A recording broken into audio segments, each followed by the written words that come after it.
In this video, I'm going to talk about differentiation rules. What we are going to do, we are going to take this function f of x is equal to square root of x plus 1 over square root of x.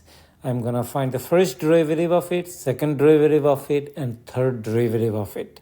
So let's start off with the first derivative. Before I actually do the derivative, let me go ahead and simplify this function slightly. So square root of x, as you know, is x to the power 1/2. And then 1 over square root of x is x to the power negative 1/2. As you remember from your algebra days, square root of x is x to the power 1/2, right? And x to the power negative 1/2 is actually by definition 1 over x to the power half, which is the same as 1 over square root of x. So this is kind of like a side note. Now let's go ahead and find the first derivative of it. To find the derivative of it, you need to remember the power rule.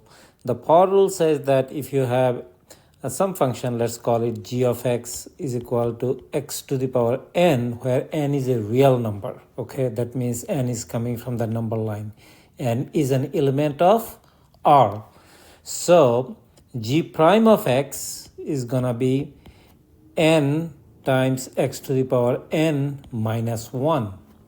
We are gonna use this formula repeatedly and we are gonna find the derivative of this. So let's do the first derivative. So f prime of x using the power rule is gonna be derivative of x to the power 1/2, which is gonna be 1/2 times x to the power 1/2 minus 1. Please note that I am using this formula, plus x to the power negative 1/2. So that is going to give me negative 1/2 times x to the power negative 1/2 minus 1. You are subtracting 1 from the existing power. So if I were to simplify it, that's going to give me f prime of x to be 1/2 times x to the power 1/2 minus 1 is negative 1/2. Then positive times negative is going to be negative 1/2. Then negative 1/2 minus 1 is negative 3/2 or negative 3 over 2. Now I'm going to take the second derivative. So let's go ahead and take the second derivative, which is going to be f double prime of x. Again, I'm going to be using the power rule repeatedly. So derivative of 1/2 x to the power negative 1/2 is going to be 1/2 times negative 1/2 times x to the power negative 1/2 minus 1. Then minus 1/2 times the derivative of x to the power negative 3 over 2 is going to be negative 3 over 2 times x to the power negative 3 over 2 minus 1. Now let me simplify it. F double prime of x is equal to 1/2 times negative 1/2 is negative 1/4. Then x to the power negative 1/2 minus 1 is negative 3/2 or negative 3 over 2. Negative 1/2 times negative 3 over 2 is positive 3 over 4.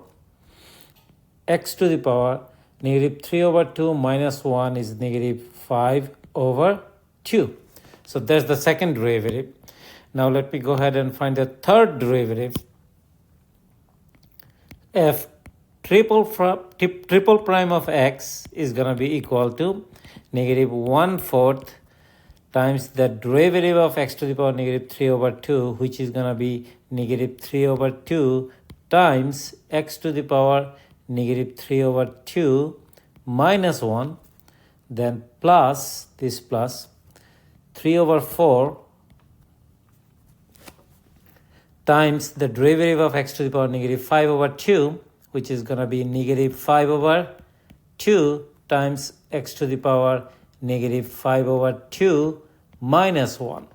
Now if I were to simplify it, I'm going to get this negative times negative is going to be positive. So it's going to be 3 over 8 x to the power negative 3 over 2 minus 1 is negative 5 over 2. Then negative 5 over 2 times positive 3 over 4 is going to give me negative 15 over 8 times x to the power negative 5 over 2 minus 1 is negative 7 over 2. So what we have done here, we have found the derivative of the given function f of x is equal to square root of x plus 1 over square root of x using the power rule. Of course, implicitly we also use the rule for addition, right? Addition rule for differentiation. But the main point is the power rule here. So which is x to the power n. Derivative of it is n times x to the power n minus 1, where n is a real number which is coming from the number line r. Okay. So this is the first derivative. Okay, here, first derivative we found. Then I applied the same rule again to get the second derivative. I found it here, and then I found the third derivative. You can technically take derivatives as many times as you would like. There is no restriction so long the derivative exists. I hope that this discussion was helpful. Thank you very much.